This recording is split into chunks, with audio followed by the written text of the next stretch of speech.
आपण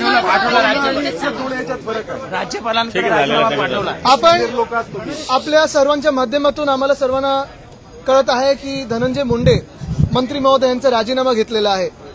हा राजीनामा स्वीकारल्याची बातमी आलेली आहे, पण आपल्या सर्वांना माहिती आहे फक्त काय तर राजीनामा स्वीकारून चालणार नाही। खरं तर हे सरकारच बरखास्त झालं पाहिजे। एकंदर महाराष्ट्र असेल, संपूर्ण महाराष्ट्रात कायदा सुव्यवस्थेची परिस्थिती आपण पाहतात।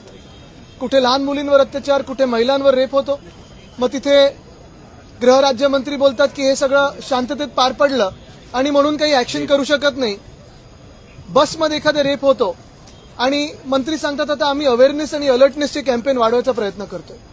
तसंच संतोष देशमुख प्रकरणी आपल्याला आठवत असेल, साधारणपणे डिसेंबरपासून हा विषय सुरू आहे। खून कधी झाला त्याच्यानंतर जे अधिवेशन झालं, खून झाल्यानंतर अधिवेशन झाल्यानंतर संपूर्ण महाविकास आघाडीच्या सगळ्याच आमदारांनी हा विषय घेतला होता, जोरदार नागपूरमध्ये लावून धरला होता आणि आम्ही हीच मागणी करत होतो की एका पारदर्शक चौकशीसाठी ज्यांचं नाव येते अक्का म्हणून धनंजय मुंडे यांनी राजीनामा द्यावा। पण ते काही न देता, बरं आम्हीच नाही तर भाजपचे देखील नमिताताई असतील, धसजी असतील, हे देखील स्वतः भाजपचेच आमदार राजीनाम्याची मागणी करत होते। भाषणं झाली, प्रत्येक बाजूनी भाषण झालं, प्रत्येकाने भाषणात जी काही त्या संतोष देशमुखवर जे काही प्रकार झाले होते, अत्याचार असतील, एकदमच भयानक प्रकार, म्हणजे कधी असं ऐकलं नव्हतं आपण, असं सगळं भयानक याचं वर्णन केलं। जितेंद्रजी आव्हाड यांनी देखील आपल्याला आठवत असेल भाषण करून संपूर्ण हाऊसला स्तब्ध केलं होतं। पण हे सगळं झाल्यानंतर देखील आम्हाला वाटलं होतं मुख्यमंत्री कुठेतरी ऐकून घेतील आणि न्याय देतील, पण मुख्यमंत्र्यांचे हात कशासाठी बांधले होते, कोणी बांधले होते, मैत्रीच्या नात्यात बांधले होते, कोलिशन धर्मामध्ये बांधले होते, कुठच्या कारणामुळे बांधले गेले होते आम्हाला माहित नाही।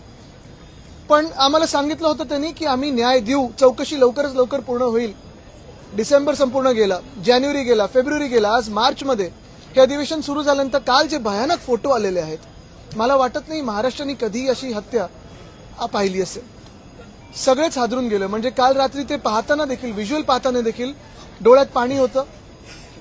अजूनही विचार करू शकत नाही की त्या परिवारावर आता हे सगळं पाहून काय त्यांच्या मनात असेल, काय त्यांचं हृदय काय असेल त्यांच्या मनात, खरोखर कळत नाही। माझंही मन हलून गेलेलं आहे।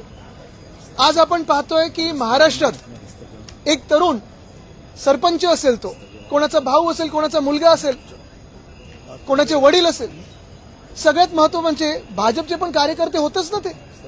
आज आपण काही लोकांना पाहतो, काही चिरीमिरी लोक आहेत जे सांगतात, धमक्या देतात की आम्ही फंड नाही देणार सरपंचांना, असं करू तसं करू, सरपंचांना न्याय द्या पहिला। आज जर ह्या सरपंचाला न्याय नाही दिला तर मग आपण राज्य म्हणून चाललोय तरी कुठे। भाजपची एक टॅगलाईन होती, महाराष्ट्र आता थांबणार नाही, पण हा महाराष्ट्र ज्याच्यात गुन्हेगारी सुरू आहे तो थांबलाच पाहिजे, थांबवलाच गेला पाहिजे। आणि म्हणून आमची सर्वांची मागणी हीच आहे की फक्त एका मंत्र्याचा राजीनामा नाही, त्याच्यावर कारवाई तर झालीच पाहिजे, सुधारित चार्जशीट आलीच पाहिजे। कारण काल अजून एक बातमी कानावरती, ते मुख्यमंत्री स्वतः एका लाल गाडीत बसून उपमुख्यमंत्री महोदयांच्या घरी गेलेले आहेत, अजितदादांच्या घरी गेलेत आणि बैठक झाली की आता राजीनामा स्वीकार करायचा की नाही करायचा, राजीनामा द्यायचा की नाही द्यायचा। खरं तर मुख्यमंत्र्यांना बोलून घ्यायला पाहिजे होतं, राजीनामा मागून घ्यायला पाहिजे होता, हकालपट्टी केली पाहिजे होती, पण आता इथे थांबून चालणार नाही। आपण पाहतोय बीडमध्ये तर कितीतरी हत्या होतच आहेत, पण संपूर्ण महाराष्ट्राची परिस्थिती पाहून हे सरकारच बरखास्त झालं पाहिजे, नाहीतर महाराष्ट्राला न्याय मिळणार की नाही अशी आज परिस्थिती आली।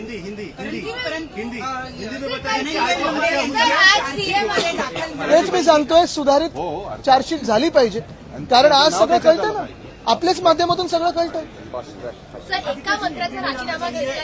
मी अजूनही तुम्हाला अजून एक सांगतो, जे कोणी त्या फोटोमध्ये आहेत, ज्यांनी कोणी खून केला आहे, माझी तर मागणी आहे, मला माहित नाही इतर सगळे सहमत आहेत की नाही, पण माझी मागणी ही आहे की त्या लोकांना भर चौकात फाशी दिली पाहिजे, एक उदाहरण झालं पाहिजे। भावना व्यक्त करतो, अजूनही मला शब्द काही सुचतच नाहीयेत, कारण ते सगळं पाहिल्यानंतर खरोखर मन भरून येतं।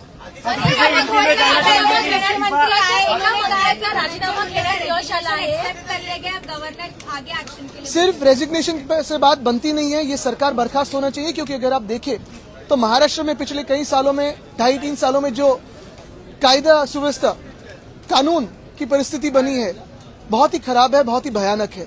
कभी कोई बस में रेप होता है और राज्य के गृह मंत्री कहते हैं कि ये सब शांत थी वो महिला, तो इसलिए कुछ हो सका नहीं, कुछ एक्शन हो सकी नहीं। कैसी बात है, कैसा न्याय है, कैसा कानून है?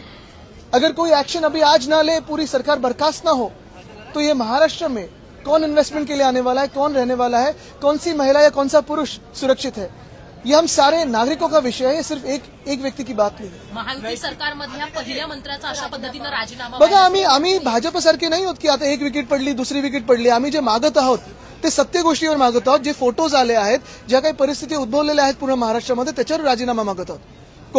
कोकाटेंचा देखील राजीनामा आम्ही कशासाठी मागत आहोत, तर त्यांच्यावर कन्व्हिक्शन झालेलं आहे. कुठेही कन्व्हिक्शनवर स्टे नाहीये. आणि मग जो कायदा तुम्ही एका खासदाराला लावता, जो कायदा तुम्ही इकडच्या एका आमदाराला लावता, मी मुद्दामून नावं घेत नाही कारण परत त्याच्यात पक्षपात येईल, तोच कायदा त्यांना मंत्री म्हणून लागू झाला पाहिजे ना. मैं यही कहता हूं कि एक रेजिग्नेशन से कुछ होने वाला नहीं है. चार्जशीट अमेंड होनी चाहिए, इम्प्रोवाइज चार्जशीट आनी चाहिए, फास्ट ट्रैक कोर्ट में ये सारा मामला होना चाहिए. और सबसे अहम बात यही है कि जो भी उस फोटो में है, जिन्होंने अत्याचार किए हैं, जिन्होंने ये मर्डर किए, उसे पब्लिकली हँग किया चाहिए. राजीनामा दिलाय तर राष्ट्रवादीचे नेते बोलतात की आम्ही नैतिकतेच्या बघा, निर्लज्जपणा 4 महिने होता, त्याच्यानंतर नैतिकता सुचते. निर्लज्जपणा बोलतं, त्याला नैतिकता बोलत नाही. नाहीच.